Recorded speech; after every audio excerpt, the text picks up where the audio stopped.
Welcome to Inside Design with Kandrac and Kole, hosted by two nationally published Atlanta interior designers, Joanne Kandrac and Kole A. These energetic women are also world travelers, charity givers, and bloggers with a wealth of information to share and stories to tell about the interior design world.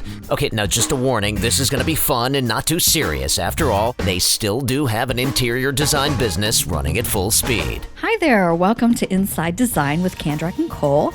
Today is episode 15, and we're going to be talking all about the High Point Furniture Market this spring of this year that we went to. This is Joanne, and we'll give you a little intro in what is the furniture market. So it is the largest home furnishings trade show in the world. So here's some stats for you. It's 10 million square feet, 2,000 exhibitors, 180 buildings, 75,000 attendees, and it runs every April and October. And Kelly, what would you say? We walk about 15,000, 20,000 steps per day? Every damn day. We do. And it freaks me out just hearing those statistics. And it makes me laugh because people, not in the trade, it's only open to the trade. So people that, say, well, can I just go to High Point and buy my furniture? Have fun. Well, there are some outer buildings that will sell market samples or whatever, but it's nowhere near, what we see. There's just building upon building upon building. And yeah. It's so much to see. It's really great. So most of the attendees are, well, the big ones are furniture store retailers, and they usually come a little earlier. So we'll kind of see the people from Front Gate or the big box stores, interior designers, of course. Some are just going to check out the situation. Most are buyers. There's a lot of press there, and there's a lot of bloggers there too. Actually, kind of telling their readers all about it. Bloggers are really trying to let everybody know what the trends are. But what's interesting, though, and I don't know if a lot of people realize this, but what we see at this market here in April is not going to actually hit the stores or be out for about 6 months. So we are way ahead of the trends, and what are we kind of seeing? So that's what we're here kind of to tell you about. I mean, we go for that reason, but we also go for some social events, and there's some great educational events too. Yeah. So we're here to help you be in the know. So like Joanne said, there's so much. Our agenda, we're going to get to our agenda, but of course we're there to visit with all of our manufacturers and see all the new products so that we can then buy them and share them and make our designs better for our clients. But there's so much more than that. The High Point Market Authority has done a tremendous job really offering the attendees so much more. And for example, there are so many great seminars. There was some, they were endless, but they are on color, what to charge as interior designers, product licensing, Instagram and social media for business.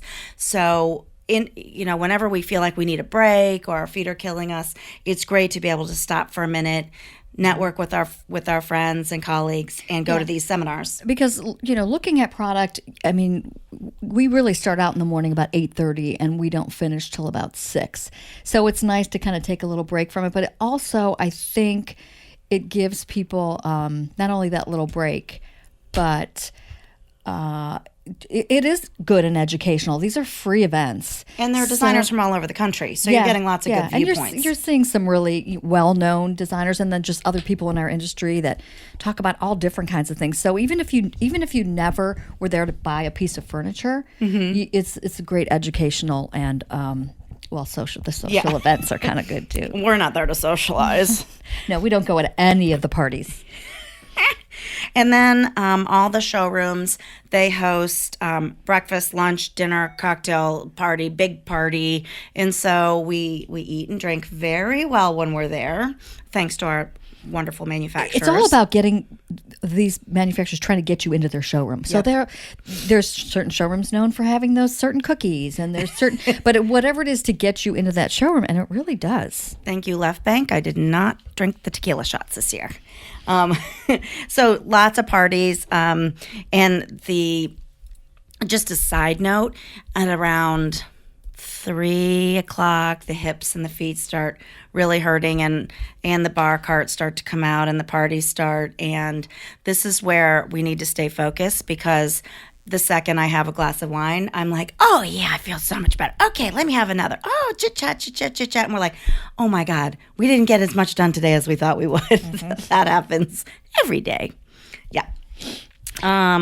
What else is, the style spotters. Yeah. So they started this program a few years ago where they hand select designers or bloggers to style spot, which means this group of people will go through the whole market and look for products that they think are worthy of being style spotted. So what they do is there's a little card that they put, whether it's a coffee table or whether it's an accessory or whatever, and they then put it to a Pinterest board. So if you were to go on to Pinterest and put High Point Style Spotter, you'll see all of the different things. So even if you can't go, it's a great way to see. It's a great way to follow. To see what people are and we did it 2 years, so you can go onto our Pinterest board and see all the things that we spotted a couple years ago. But it's a great resource, and they're all on Instagram. If you go onto Instagram and you follow the hashtag HPMKT, High Point Market, it's just amazing what you'll see. Yeah. So we did that this year. We did an Instagram takeover for the High Point Market. So, and there were several of us, but everybody has a different take. So we may have taken a photo of something from one angle and talked about the color of it, where another, I don't think anything was repeated, but if it was, they're looking at it maybe from a different perspective. So that's a great way for people that can't go or the general public to see what's coming. Mm-hmm. And then there's the Design Bloggers Tour, which started 2-3 years ago with Esteem Media and Adam Japko. And they take, there's 10 bloggers, and they're sponsored by the different showrooms to share their insights and discoveries from the market. And that's another good one to follow and a great resource for information. Yeah.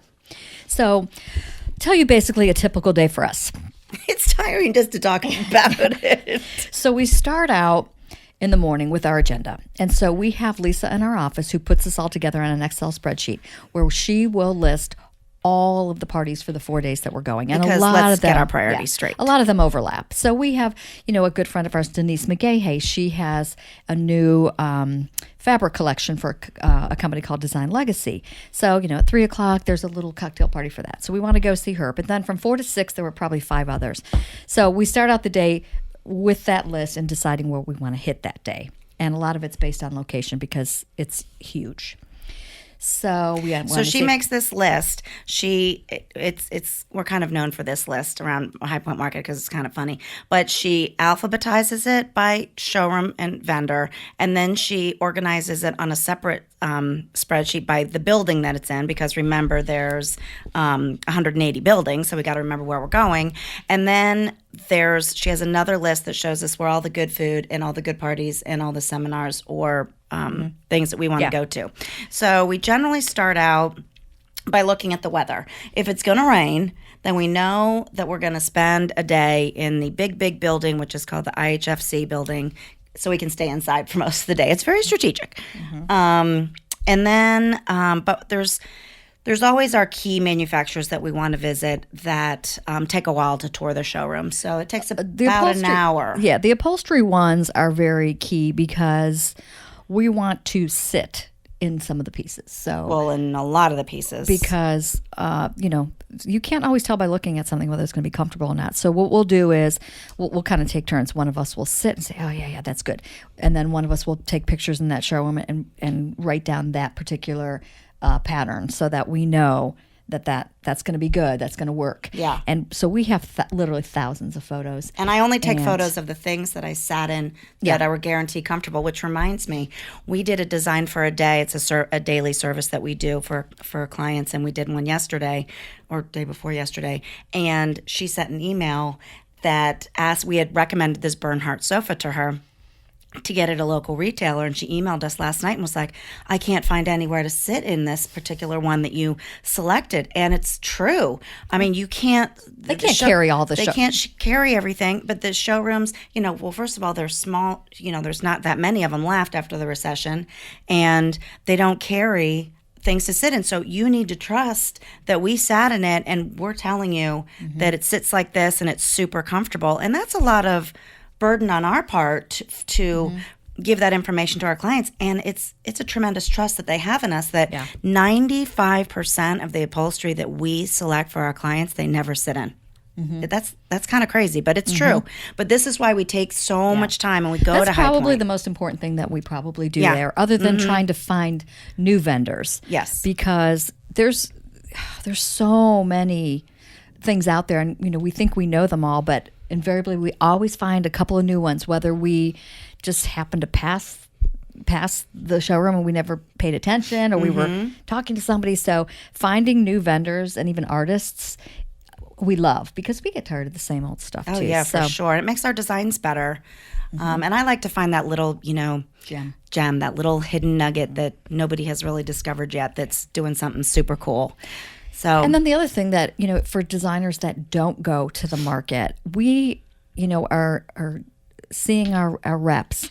They know our faces. We're getting to know them. We're keeping those relationships going, so that maybe if something crazy happens and we need either a favor or something needs to be done quickly, they know us, and we don't take advantage of that. But it's nice that they have a face, and we can talk and to we them. took it was a big investment and a lot of sweat and tears to open up these accounts. And a lot of these showrooms you can't just walk into. You have to have an account. And to have an account, you may have had to have an opening order of $20,000 and maintain that at $30,000 to $40,000 in purchasing a year and yada, yada. So these relationships that we have developed we work really hard with our reps, and we enjoy them so much anyway. So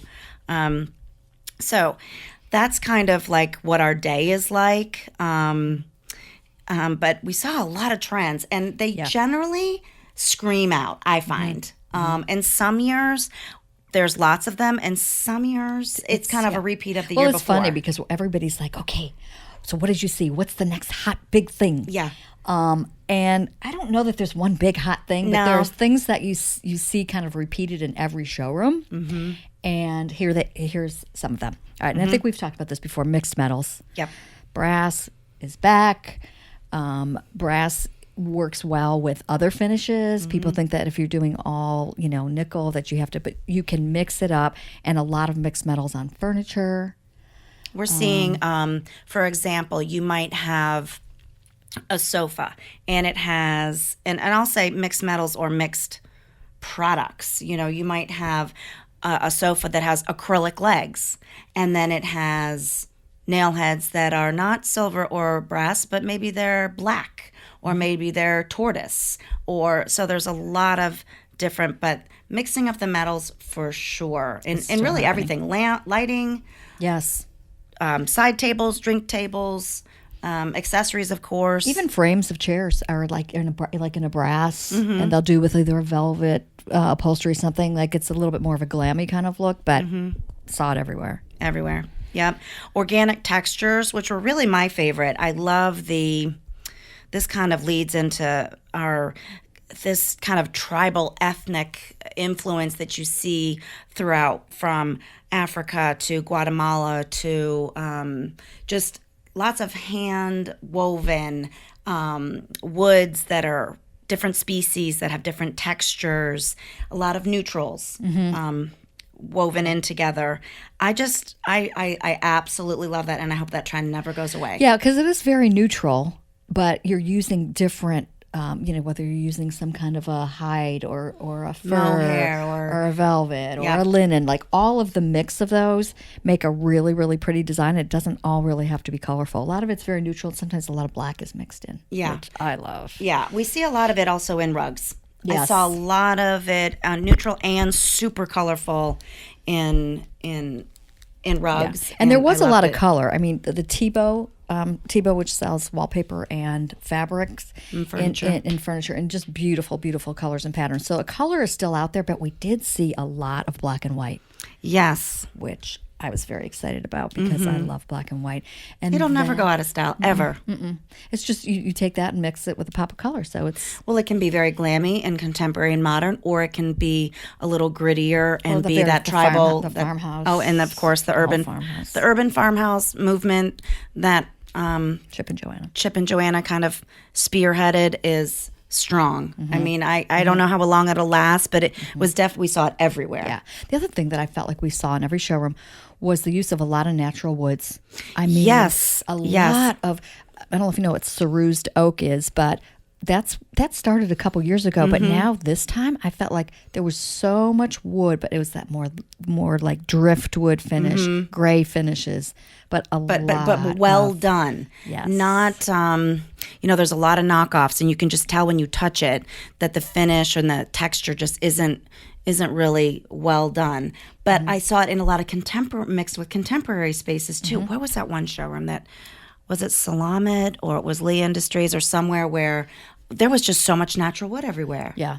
But mixed in with contemporary stuff, which I thought was kind of different. And then the mid-century, I mean, it's not going anywhere. There was a lot of it. Yeah. And so I like it maybe in doses. I wouldn't want a sofa, 2 chairs, and like a console that's really low. It would totally remind me of like, is that 60s or 50s? I don't know. 60s maybe. Mid-century. I think it started with the Mad Men show from years ago, and they kind of, it keeps going. But it's kind of cool. The fabrics are even looking kind of vintage. So there is like a little bit of vintage stuff coming back too. Which I think if I had to say one trend that I saw, it was that kind of, like if you saw it in a house, you'd say, oh my gosh, that's so, like, that needs to be in a garage sale. But it's not an avocado or weird orange or marigold yellow anymore. It's got this spin on it. But it's definitely got that 60s, 70s mod, square edges. And it's smaller too. Like the frames are a little bit smaller. So remember when furniture used to be like really big, the big rolled arms and the big, like things are looking a little sleeker. Definitely. Because I think that, what was it, the McMansion where the homes were gigantic? I think people are wanting. Remember when we first went into the Lee Industries showroom and they had all those little chairs and we were like, do they sell furniture for children? Look at these little baby chairs. They're called perching chairs. And so if you're doing a floor plan, you may have like 2 sofas facing each other, and then on the one side, let's just say if we're in a square, then you might have 2 regular sized chairs, and then across from them, it's these 2 tiny, like in front of the chairs. fireplace or something. Yeah. Now you got to have some good thighs to get out of them, but they are so comfortable. And they don't take up much space, but that was really funny. I was like, what are these chairs? That's the other great thing that I love going to High Point for. It gives me inspiration for space planning. I mean, these showrooms do such a great job, and you'll walk through and you'll see like a vignette and you'll go, wow, I would have never thought of putting that together. That space plan works really well. Yeah. And they mix the fabrics. So it really is, you're not just there to purchase furniture or whatever, but you are really getting a whole it energizes us for the next projects we're doing, because that popped into my head. Like, well, and so many of our designer friends are either working on licensing agreements and bringing us into showrooms that we would not have gone into. Our friend Corey has a new line with Hudson Valley Lighting. We would have never gone into that showroom, but we went to support him and totally loved it, and met our Atlanta rep, and she was fantastic. But they bring when they collaborate and they make designs for these manufacturers, they're bringing their aesthetic into that manufacturer's world, and it's just really invigorating for us. And a lot of times it's the designer that is creating something that they couldn't find in the marketplace. So, I mean, most of the times when you see entrepreneurs that, create a product, or, when you go out into Shark Tank, people came up with these ideas because they had a need.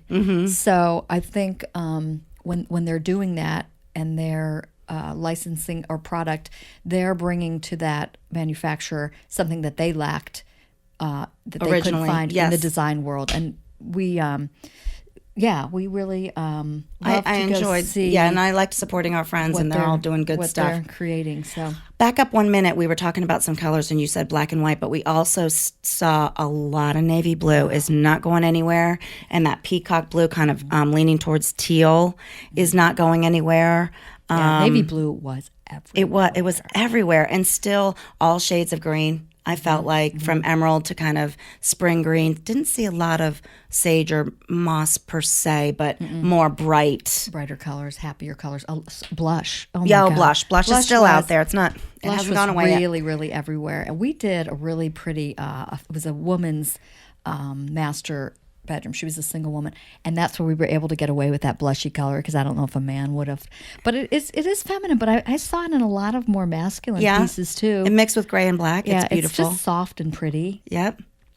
So that was still out there. Everybody always wants to know what's the color that you saw, and a lot of black. But the metals really were combined with all those colors to I consider them a color, all these silver, gold, brasses. The other thing that we noticed a lot of is the lighting is really changing. It's really moving to the LED. Oh, yeah. I mean, the manufacturers are trying to bring more of that into it because a lot more people are doing it. But light bulbs are a whole nother animal. I mean, we've had some struggles trying to get. Now, when I look back at like the incandescent kind of, everything looks very yellow. Mm-hmm. But then there's levels of LED that are not bright white, that are more of a soft white. So I think coming out there, pay attention, because I think you're going to see a big difference in the way lighting is going to change. Yes, and it changes the way your room looks, your paint looks, your fabrics look, your face looks, your skin looks. I mean, it's a big deal, really, honestly. Mm-hmm. So, okay, there was one other thing that we didn't talk about, and that was chinoiserie. Oh, yes. We did see a bunch of that. Okay, so if you don't know what that is, it's kind of like is it Asian? It's I always mix it up with toile. Kind of, it's a story. Yeah. It's a story and a pattern. And it's kind of a busier pattern, and it's very colorful. We saw it at T-Boat. It was so beautiful. Yes, Cotton and Quill, which is a young girl who designs fabrics. She does a lot of it. Really, really beautiful. And then you see that a lot in wallpaper. But you see it in multitude. Like you'll see the wallpaper with the bedding, with the window treatments, and it's really good in mass. Yes. Yeah. It was really, really pretty. I was happy to see that. So we probably can do a whole nother show on High Point. We'll talk about it, but it's something that it's quite an investment for us to go. The hotels are super expensive. It's a big time commitment for us, but it really makes us better designers, and it makes us be able to offer better products to our clients. Mm-hmm. So it's definitely something that's important to us. Okay, so we're gonna go ahead and have Kelly read the last quote, and then I'll tell you what we're going to talk about next week. Okay. Now, I was thinking in the car that I think that we should have 2 quotes going on every week. One of the funny ones? Because I really had fun with the ghost quote, and we got a lot of good feedback on that.